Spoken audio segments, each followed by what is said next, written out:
কাউকে হারানোর ভয় পেও না, কারণ যে মানুষ সত্যিই তোমার, সে তোমাকে হারানোর ভয়ও রাখবে। জীবনে একটা সীমা থাকা খুব জরুরি। যে সম্পর্ক তোমাকে শান্তি দেয় না, সেখানে নিজেকে কষ্ট দিয়ে পড়ে থেকো না। কিছু মানুষ জীবনে আসে, কিছু মানুষ আবার চলে যায়।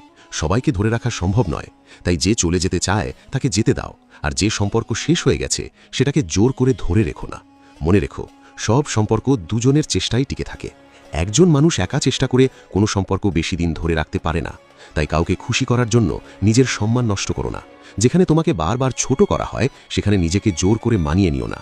সব কিছু নিয়ে বেশি চিন্তা করো না। সব প্রশ্নের উত্তর এখনই পাওয়া দরকার নেই। কিছু বিষয় সময়ের সঙ্গে নিজে থেকেই পরিষ্কার হয়ে যায়।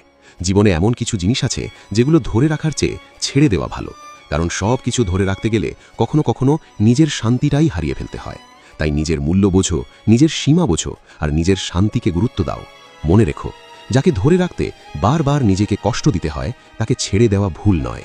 যে সম্পর্ক তোমাকে সম্মান দেয় না সেখান থেকে সরে আসা স্বার্থপরতা নয়। আর কাউকে ছেড়ে দেওয়া মানে তাকে ঘৃণা করা নয়। কখনো কখনো ছেড়ে দেওয়া মানে হলো নিজেকে ভালোবাসা। জীবন খুব ছোট, তাই অযথা মানুষের পেছনে নিজের সময়, ভালোবাসা আর শান্তি নষ্ট করো না। যারা তোমার পাশে থাকার তারা থাকবে, আর যারা চলে যাওয়ার তারা একদিন চলেই যাবে। তাই জীবনে একটা কথা মনে রেখো, যেখানে সম্মান নেই সেখানে থেকো না, যেখানে শান্তি নেই সেখানে নিজেকে হারিও না, আর যেখানে ভালোবাসা একতরফা সেখানে জোর করে সম্পর্ক টিকিয়ে রেখো না। নিজেকে ভালোবাসো, নিজের সীমা জানো, আর প্রয়োজন হলে ছেড়ে দিতে শেখো।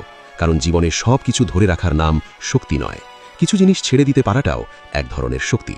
তাই নিজের শান্তিকে বেছে নাও, নিজের সম্মানকে বেছে নাও, আর নিজের জীবনটাকে নিজের মতো করে বাঁচো। এমন আরও শিক্ষামূলক ভিডিও পেতে এমআর কার্টুন পেজটি ফলো করুন। ধন্যবাদ।